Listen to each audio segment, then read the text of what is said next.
Ei, turma, bom dia, tudo bem? Vamos retomar nossos estudos sobre a teoria do crime na aula de hoje, enfrentando o dolo e a culpa, que são elementos da conduta típica, como vocês já puderam perceber dos estudos iniciais que nós fizemos sobre a teoria do crime. Muito provavelmente eu vou dividir essa aula em duas partes para que a aula fique menos densa, fique menos pesada. Então eu vou fazer uma gravação para o estudo do dolo e uma gravação para o estudo da culpa. Combinado? Vamos lá.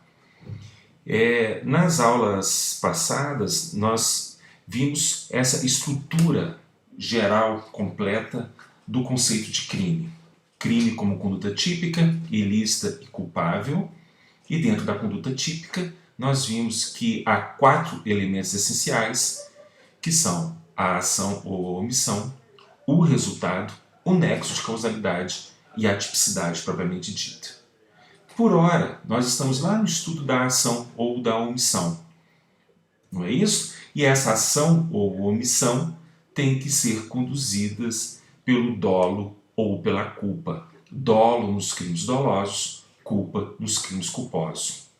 Não há conduta penalmente relevante que não seja dolosa ou culposa. Então, hoje, nós temos que fazer o estudo do dolo e da culpa. O que seriam esses institutos dentro do direito penal? Já antecipo a vocês que o dolo ele vai ser estudado lá na tipicidade novamente como elemento subjetivo da conduta típica. Elemento subjetivo é elemento anímico, elemento que diz respeito à vontade do agente. E a culpa vai ser estudado como um elemento normativo, um elemento que decorre da norma jurídica que depende de valoração daquele que aplica o direito penal ao caso concreto. Mas isso é um assunto lá para frente. Vamos começar o estudo do dolo. E no estudo do dolo, olhem aí na tela de vocês, nós vamos estudar o conceito de dolo, os elementos do dolo e as espécies de dolo. Esse é o roteiro para o estudo do dolo, para o estudo dos crimes dolosos na aula de hoje. Muito bem, o que é dolo? Na minha opinião, o conceito mais redondinho de dolo é este que está aí na tela para vocês. Dolo é consciência e vontade de realização de todos os demais elementos, chamados elementos objetivos, do tipo penal. E entre parênteses eu coloquei uma segunda espécie de dolo, ou a assunção do risco de sua realização, da realização desses elementos objetivos do tipo. Então, consciência e vontade de realização da norma incriminadora. Ou, em outras palavras, a vontade livre e consciente de obtenção daquele resultado proibido pela norma.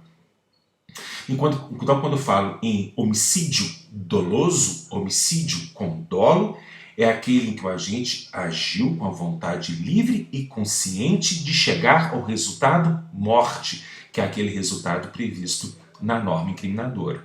Ou, ressalto, está aí na tela, a assunção do risco de produção daquele resultado. Por esses dois conceitos, vocês percebem que dolo possui 2 elementos essenciais. Está aí na tela, consciência e vontade. Vontade livre e consciente.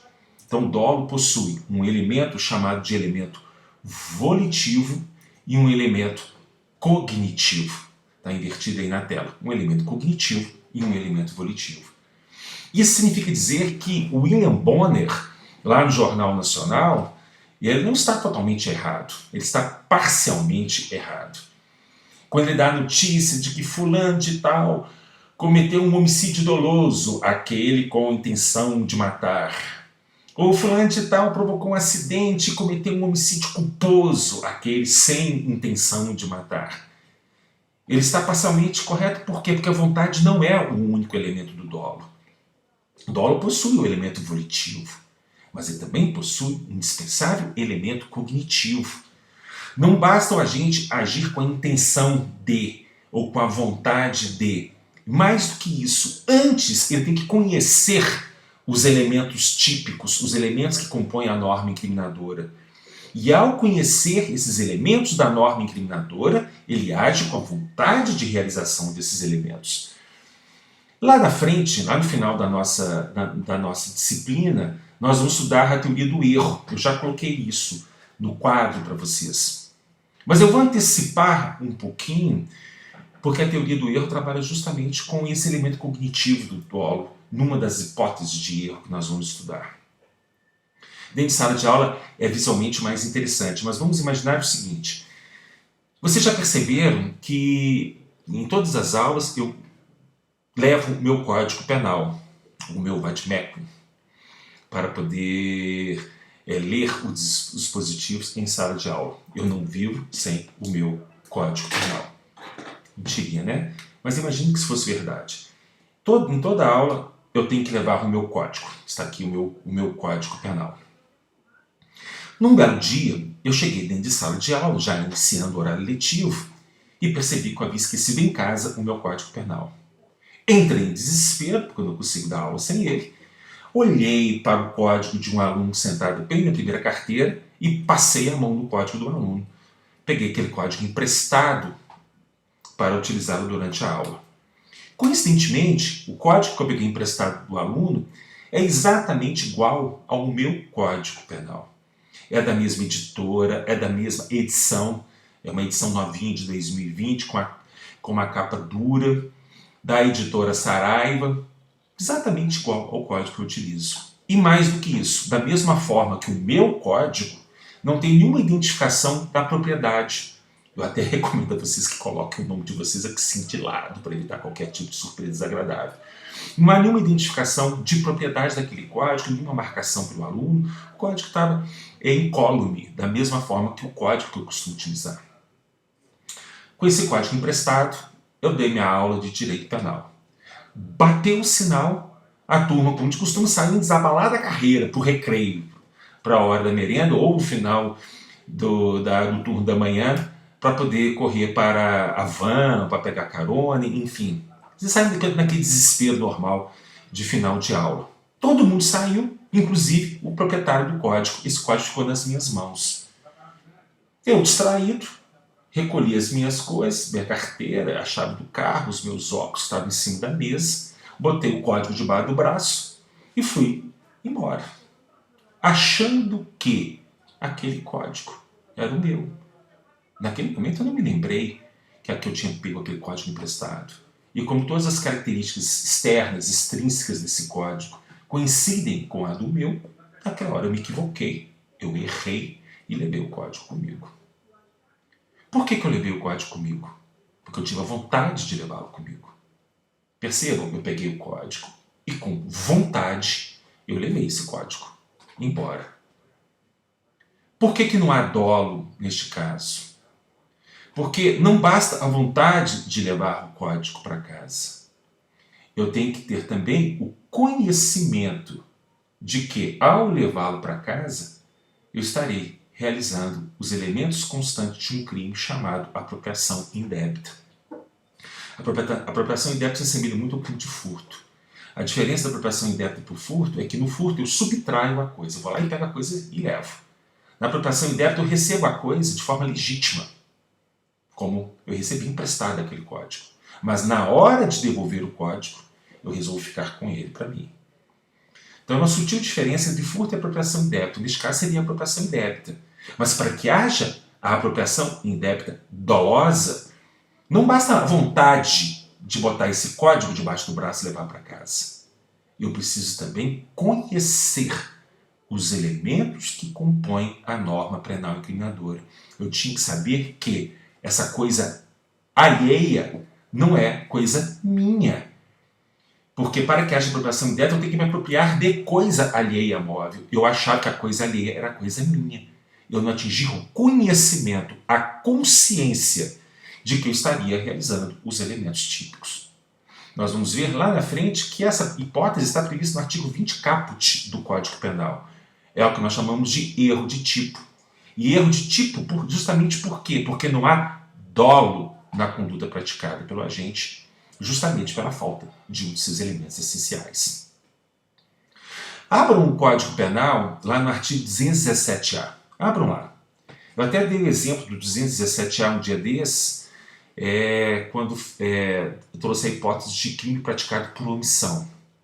Abram lá no 217A, pega um código aí, vamos abrir aqui para vocês, para ficar mais fácil, só que eu tenho que abrir minha simpática internet. Entrar aqui no site do Planalto, eu vou abrir aqui o Código Penal para vocês. Se a internet ajudar, obviamente. Acharam o 217A do Código Penal? O 217A ele traz um crime chamado estupro de vulnerável. Lembra? Eu cheguei a trabalhar o estupro de vulnerável com vocês na hipótese de omissão. Da mãe garantidora que viu que o namorado estava cometendo um crime de estupro contra um filho menor de idade e em razão dessa conduta ela decidiu se omitir. Vamos lá, deixa eu abrir aqui o 217A para vocês, para quem não estiver com o código em mãos. Esse método Tabajara de chegar aqui ao 217A, nós temos o crime de estupro de vulnerável, que percebam, está aqui na tela de vocês, ele foi incluído no Código Penal pela Lei 2015 de 2009. Até 2009 nós não tínhamos estupro de vulnerável. Olha o 217A. Ter conjunção carnal ou praticar outro ato libidinoso com menor de 14 anos. E percebam que interessante, o 217A não exige para a configuração do crime de estupro de vulnerável o emprego de violência ou grave ameaça contra a pessoa, como está previsto no estupro do artigo 213 do Código. Olha o estupro no artigo 213, olha aí na tela. Constranger alguém mediante violência ou grave ameaça a ter conjunção carnal ou praticar ou permitir que com ele se pratique outro ato libidinoso. Pena de 6 a 10 anos de reclusão. No 217A, essa violência ela não é elemento da norma incriminadora. Basta ter conjunção carnal ou praticar outro ato libidinoso com menor de 14 anos. Vou contar um caso para vocês. Certa vez, eu estava à noite já em casa, me liga uma ex-aluna desesperada porque o marido havia sido preso. E em que circunstância que o marido foi preso? Esse marido estava voltando para casa, eles moravam num bairro ali na região da Pampulha, bairro no qual há diversos motéis xixelentos, e no entorno desses motéis xixelentos são oferecidos os mais diversos serviços sexuais, seja por garotas de programa, seja por garotos de programa, seja por travestis que realizam o programa. Eu estava indo embora para casa, resolveu dar uma rodadinha ali em torno daqueles motéis xixelentos, encontrou determinada pessoa, conversou, contratou os serviços profissionais dessa pessoa e entrou para um daqueles motéis xixelentos. Diz ele, e ela acreditou, tanto que ela contratou os meus serviços e pagou pelos meus serviços, que ele estava lá iniciando ainda os primeiros procedimentos quando bateram na porta do motel xixelento. Atenção! Juizado da Infância e da Juventude, documentos de identificação. Neste momento, diz ele descobriu duas coisas importantes. A primeira delas, a menina que ele havia contratado não era menina, era menino. E segundo, aquele travesti tinha menos de 14 anos de idade. Ele foi preso em flagrante delito pelo crime de estupro de vulnerável, do artigo 217A. Aquela história de que eles estavam iniciando os procedimentos não colou porque os dois estavam pelados lá dentro. Então, houve a lavratura de um auto de prisão em flagrante e ele foi preso em flagrante delito. Quando eu fui contactado e eu me desloquei para a delegacia de polícia e lá cheguei, na hora eu visualizei a tese defensiva. Porque aquele menor de 14 anos, a criança tinha 13 anos de idade, pouco menos de 14. Ela estava tão travestida, como eu poderia dizer assim, tão transfigurada pelo excesso de silicone, de maquiagem e coisas do gênero, que jamais qualquer pessoa poderia perceber que ela tinha menos de 14 anos de idade. Na verdade, ela aparentava ter muito mais do que 18 anos de idade. Então, silicone no rosto, silicone no seio, silicone no bumbum, ela estava toda transfigurada mesmo. Então percebam, a não ser que ele tivesse exigido dela o documento de identificação, não haveria como ele conhecer, no caso concreto, naquele primeiro contato com aquela pessoa, a pouca idade que ela tinha. Justamente em razão da compleição que ela aparentava, em razão dos diversos implantes de silicone, e ela estava com uma maquiagem muito carregada também, que acabavam fazendo com que qualquer pessoa achasse que ela fosse maior de idade.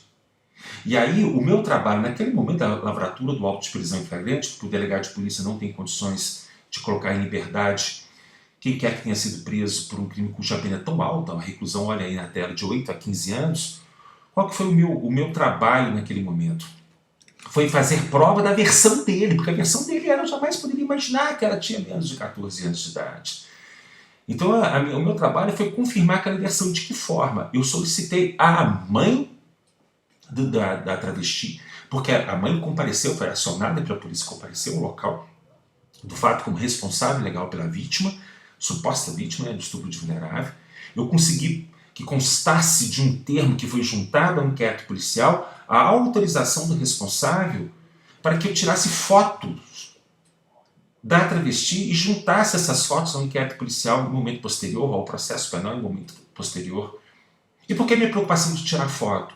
Porque processo penal demora tempo demais.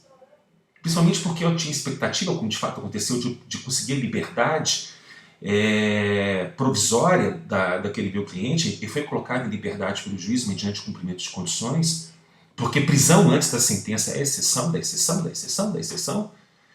Então ele foi colocado em liberdade e respondeu ao processo cumprindo condições impostas pelo juízo. Então o processo duraria tempo demais, como de fato durou, e aí quando essa vítima fosse chamada em juízo para depor, ela já não teria mais 13 anos de idade. Ela já estaria com 18, 19, 20, 21 anos de idade, pela morosidade normal do processo. E aí a minha versão de que, olha, ela não parecia ter menos de 14, não teria como ser comprovada pela estrutura física que ela apresentaria quando ela fosse chamada para ser ouvida em juízo. Então eu precisava registrar aquele momento, como ela estava naquele momento em que o fato criminoso teria ocorrido. A mãe gentilmente autorizou, eu tirei as fotos, juntei aos autos do inquérito policial, e esse meu cliente ele foi absolvido no processo penal. Ele foi absolvido por quê? Porque a conduta de estupro de vulnerável, e eu vou explicar isso para vocês logo na sequência, ela só é punível na modalidade dolosa. E para que haja dolo, os dois elementos, vamos voltar aqui para o nosso PowerPoint, os dois elementos têm que estar presentes. O elemento cognitivo e o elemento volitivo. Eu não tenho como afastar o elemento volitivo. Ele contratou os serviços profissionais da travesti para transar com a travesti como morrer de vontade, haja vontade, neste caso concreto. Mas ele não conhecia, ele não teve a consciência dos elementos que compõem o tipo penal, os elementos que compõem a norma incriminadora. E dentro dos elementos, vamos voltar aqui para o estupro de vulnerável, olhem para a tela. Dentro dos elementos que compõem essa norma incriminadora, está estampada a idade da vítima. Ele não conheceu a idade da vítima, então ele não conheceu todos os elementos que compõem a norma incriminadora. Porque se os conhecesse, e essa é a versão dele, ele não teria a vontade de realizar os elementos típicos. Então não há dolo. Não havendo dolo, não há conduta típica de crime doloso. Compreenderam? Então não basta a intenção de. Eu tenho que praticar o crime com a vontade de realizar todos os elementos que compõem a norma incriminadora, conhecendo-os. Então no primeiro momento eu vejo, isso aqui configura crime de estupro de vulnerável. E aí, a partir do conhecimento de que aquela conduta configura aquele crime, por estarem presentes todos os elementos da norma incriminadora, aí eu ajo com a vontade de realização desses elementos. O desconhecimento dos elementos elimina o crime, porque elimina o dolo, que é elemento da conduta típica. E aí vamos dar um passinho aqui para trás. Vejam, para que haja conduta típica, eu estou fazendo de forma lusitana, conduta típica tem que vir uma ação ou omissão, e para que essa conduta típica seja penalmente relevante, que a conduta seja típica, a conduta seja penalmente relevante, elas têm que estar eivadas de dolo nos crimes dolosos ou de culpa nos crimes culposos. Vou antecipar uma informação para vocês. Por que o estupro, neste caso, não poderia ser um estupro culposo? Todos os crimes, eles são dolosos. Todos os crimes previstos na legislação penal brasileira são dolosos, exceto quando a norma incriminadora expressamente dispuser de forma diversa. Quando a norma incriminadora expressamente falar que também é punível a culpa. Então, quando eu abro um tipo penal como esse, uma norma incriminadora como estupro de vulnerável, olhem aí na tela. Ter conjunção carnal ou praticar ato libidinoso com menor de 14 anos. Como não há nenhuma menção expressa à figura culposa, você conclui que esse tipo penal, que essa norma incriminadora, que esse crime do artigo 217-A, ele é doloso.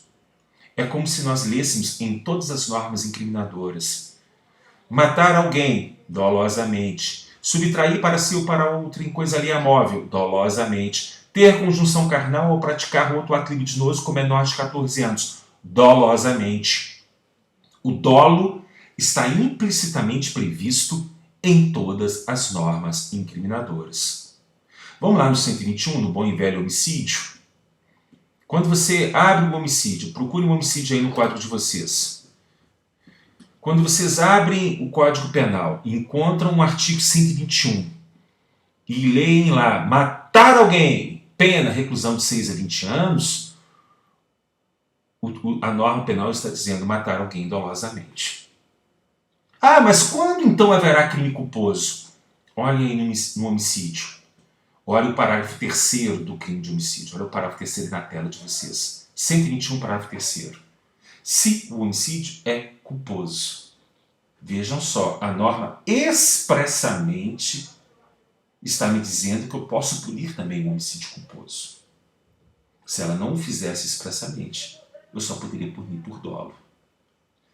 Então, todas as vezes que vocês se depararem com uma conduta culposa, vocês têm que ir à norma penal e verificar se aquela conduta culposa está expressamente prevista. Porque se não tiver da forma como está aqui no parágrafo 3º do 121, significa dizer que aquele crime só é punível na figura dolosa. Ele não é punido por culpa. Ok? Por quê? Qual que seria a fundamentação?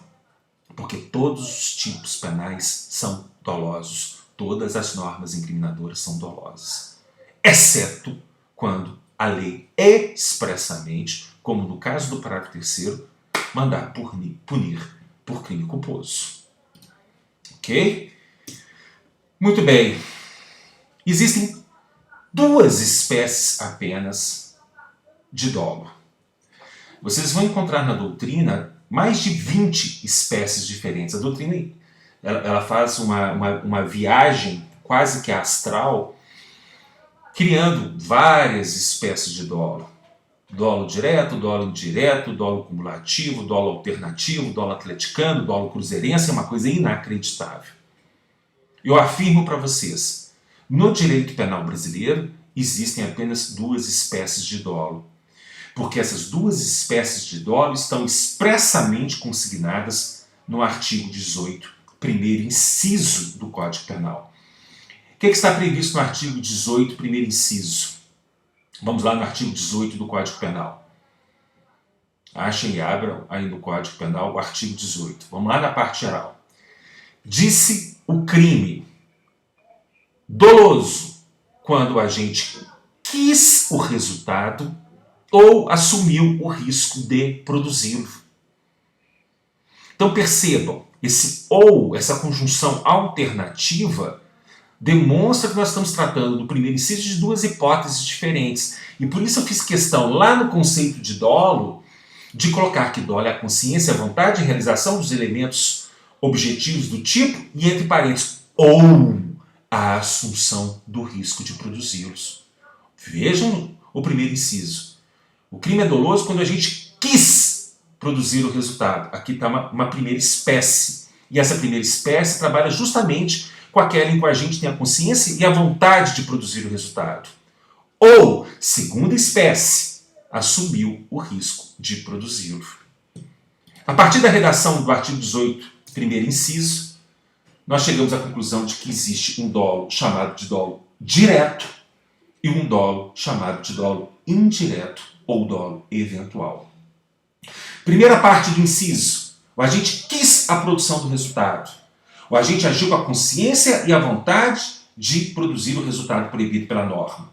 Nós temos o dolo chamado de dolo direto. Ou o agente assumiu o risco de produzir o resultado. Segunda parte do inciso, nós temos o chamado dolo indireto ou dolo eventual. Dolo eventual este que anda famoso aí nos meios não jurídicos principalmente. Porque como todos nós entendemos tudo de direito penal, como o direito penal ele é servido na hora do almoço de domingo juntamente com macarrão e com frango assado, todos nós entendemos um pouquinho de dolo eventual. E todo mundo gosta de dar pitaco no dolo eventual. O dolo eventual não é a simples assunção do risco de produção do resultado. Vamos para uma tela aqui específica sobre dolo eventual ou dolo indireto, que é esse artigo 18, primeiro inciso, segunda parte do Código. Para que haja o dolo eventual ou dolo indireto, 4 requisitos são indispensáveis. 4 requisitos são cumulativos e indispensáveis. Que requisitos seriam esses? Primeiro requisito: o agente pratica a conduta com a vontade de chegar a um resultado lícito, a um resultado permitido pela norma penal. Então está aí na tela, a vontade do agente é de realizar uma conduta permitida, uma conduta correta, uma conduta lícita. Porque se ele quiser realizar a norma incriminadora, a hipótese é de dolo direto, não de dolo eventual. Então, quando eu pratico uma conduta eivada de dolo eventual, eu inicio aquela minha conduta querendo chegar a um resultado permitido pela norma. Ao tentar chegar ao resultado permitido, eu me deparo com a possível ocorrência do resultado proibido. Olha aí na tela, segundo requisito indispensável. Previsibilidade objetiva. Eu coloquei objetiva em negrito para vocês anotarem mesmo. É previsibilidade no caso concreto. Eu me deparo, eu estou de frente com a possível ocorrência do resultado proibido. Ao me deparar com a possível ocorrência do resultado proibido, aí sim eu assumo o risco de produzir esse resultado. De que forma? Eu sigo na minha conduta. Eu estou diante da produção do resultado proibido e mesmo assim eu não paro de agir. Assumindo o risco, eu não quero, mas eu assumo o risco de chegar à produção do resultado. E eu manifesto a minha aquiescência, a minha concordância, a minha aceitação à possível ocorrência deste resultado. Então, eu me deparo com a possibilidade da ocorrência desse resultado. Eu falo, nó! Pode ser que aconteça a tragédia. E não me importo com a ocorrência dessa tragédia. Frank, um autor alemão, ele criou uma fórmula para definir o dolo eventual. Frank afirma que no dolo eventual, o agente, diante da possível ocorrência do resultado proibido, pensa: aconteça o que acontecer, nada irá me impedir de prosseguir. Eu prefiro a fórmula de Rodrigo, ou a fórmula de Susana, se vocês preferirem. Diante da possível ocorrência do resultado, o agente liga o foda-se no automático. Não é para colocar isso na prova não, tá? É só para vocês memorizarem. Então o agente se depara com a possível ocorrência do resultado. O que ele pensa? Foda-se. Nada irá me impedir de prosseguir. Quer um exemplo de dolo eventual? Eu sempre dou esse exemplo que eu acho ele bem ilustrativo. Imagine que eu seja um caçador. Mas caçador, não porque eu nasci em condições primitivas e dependo da caça para minha sobrevivência. Não é isso, não. Eu gosto de caça esportiva. Eu, eu, eu tenho o prazer de matar animais como esporte, como hobby. Como nós temos uma legislação ambiental, eu frequento um local chamado Clube de Caça.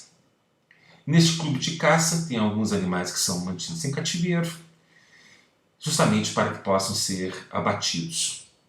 Um belo dia estou lá nesse clube de caça, no local adequado para que as pessoas possam praticar essa questionável atividade, com armamento adequado, com proteções devidas, de frente para a área de caça. Igual o Cafunga, né? Você lembra do Cafunga? Né? Vocês são muito jovens. Cafunga, ele tinha um programa esportivo na TV e as mãos dele eram tão grandes, ele era tão estabanado assim, como eu disse, quando ele batia a mão na câmera, sabe? Mas eu estava lá na área de caça observando para ver se havia ou não a presença de algum animal a ser abatido. Depois de um longo tempo de espera, de repente eu vejo um cervídeo na área de caça. Miro aquele cervídeo, um veado, miro aquele cervídeo, e na hora que eu vou fazer o disparo de arma de fogo, eu percebo que tem um outro animal, esse feroz, na minha linha de tiro. Alguém, inadvertidamente ou propositadamente, indevidamente, invadiu a área de caça. Um ser humano invadiu a área de caça. E no momento em que eu ia disparar contra o animal, eu percebo que aquele ser humano estava na linha de fogo da minha arma. Então vejam, olhem para a tela e vejam os requisitos do dolo eventual. Quando eu estava ali na área de caça, a partir do pressuposto que ela era regulamentada e autorizada pelo poder público, eu estava ali com a vontade de realizar uma conduta lícita. No momento em que eu ia praticar a conduta e disparar contra o animal que deveria ser abatido, eu tive a previsibilidade e objetivo da produção do resultado proibido. É claro que se tem uma pessoa na linha de tiro, eu tenho condições de prever que, se eu atirar no animal, eu poderei acertar a pessoa. Essa é a previsibilidade exigida do dolo eventual. Eu tenho que me deparar com a possível ocorrência do resultado, prevendo a sua ocorrência.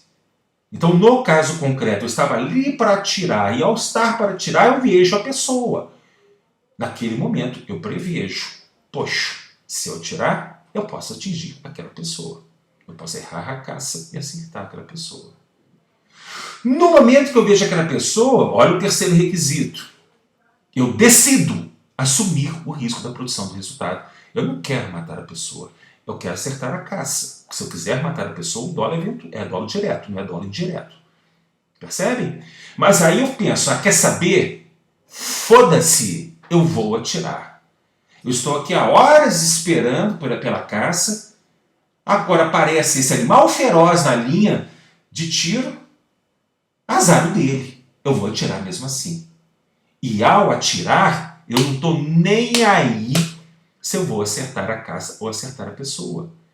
Essa aquiescência à produção do resultado, veja o quarto requisito, ela é essencial para que eu haja o dolo eventual. Então eu penso assim, foda-se, se eu acertar a pessoa, azar o dela. Aí eu atiro, pá! Acerto aquela pessoa e mato a pessoa. Erro a caça, mato a pessoa. E falo, acertei. Aqui há dolo eventual. Percebem? Eu não queria matar aquela pessoa. Eu queria praticar uma conduta lícita. Ao tentar praticar a conduta permitida pela norma, pelo direito penal, eu me deparo com a possível ocorrência do resultado. Ao deparar com a possível ocorrência do resultado, eu decido continuar com a minha conduta. E ao continuar com a minha conduta, eu não estou nem aí à possível produção do resultado. Eu ligo o foda-se no automático. Ou na fórmula de Frank. Eu penso, nada irá me impedir de tentar acertar aquela caça. Aí há dolo eventual. E olhem, a grande questão que envolve a definição do dolo eventual está na sanção penal. Porque a lei penal ela não faz distinção em relação à punibilidade do agente nas hipóteses de dolo direto ou dolo eventual. Para a lei penal, o crime é doloso. Vejam a redação do artigo 18. Disse doloso o crime quando a gente quis o resultado ou assumiu o risco de produzi-lo. O artigo 18, primeiro inciso, equipara as duas espécies de dolo. Então, se eu praticar um homicídio com dolo direto, a pena é de 6 a 20 ou de 12 a 30. Se eu praticar um homicídio com dolo eventual, a pena prevista para esse crime é a mesma do crime com dolo direto. Então, estou falando de 6 a 20 anos de prisão na hipótese de crime doloso, crime com dolo eventual.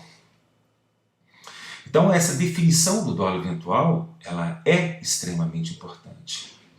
E hoje, lamentavelmente, o nosso Ministério Público, ele tem forçado a barra e tem denunciado muitos motoristas que em estado de embriaguez ou por excesso de velocidade, principalmente em situações de racha, eventualmente provocam um acidente e matam pessoas.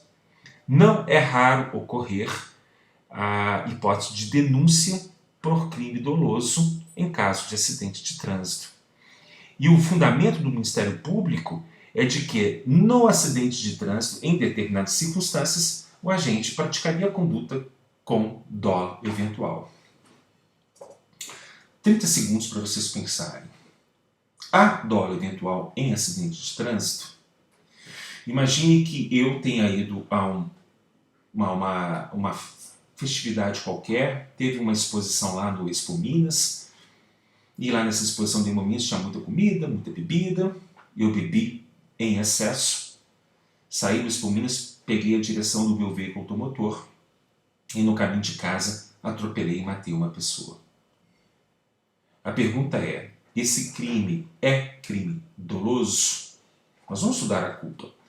Nós vamos ver quais são as espécies de culpa e como que funcionam os elementos da culpa no caso concreto. Mas eu quero saber se há dolo neste caso. A partir das informações que vocês já obtiveram, há dolo nesse acidente de trânsito? Pensem comigo. Quando eu assumi a direção do meu veículo automotor e eu tinha vontade de realizar uma conduta lícita, não pensem, obviamente, do ponto de vista do homicídio. O que eu queria fazer com o meu carro? Eu queria conduzir o meu carro daquele local até a minha residência. Conduzir o carro e deslocar-se de um local em que eventualmente você se encontra até a sua residência é uma conduta lícita. Em determinado momento, eu atropelei uma pessoa. Então eu estou dirigindo meu carro, a pessoa entra na frente do carro, eu a atropelo. Ou eu perco o controle direcional, subo do passeio e atropelo uma pessoa. Ou eu avanço o sinal e atropelo uma pessoa na faixa de pedestres.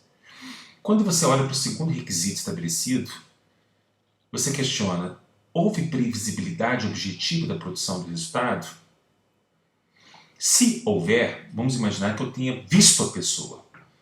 Há tempo suficiente, por exemplo, de usar o freio, frenar o veículo e conseguir evitar a colisão.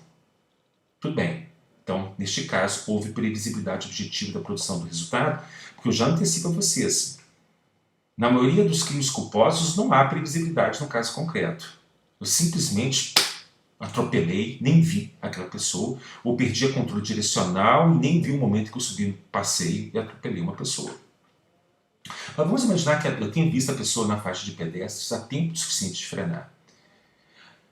Eu assumo o risco de produção do resultado e, mais do que isso, eu tenho a quiescência, a concordância, a aceitação da produção do resultado?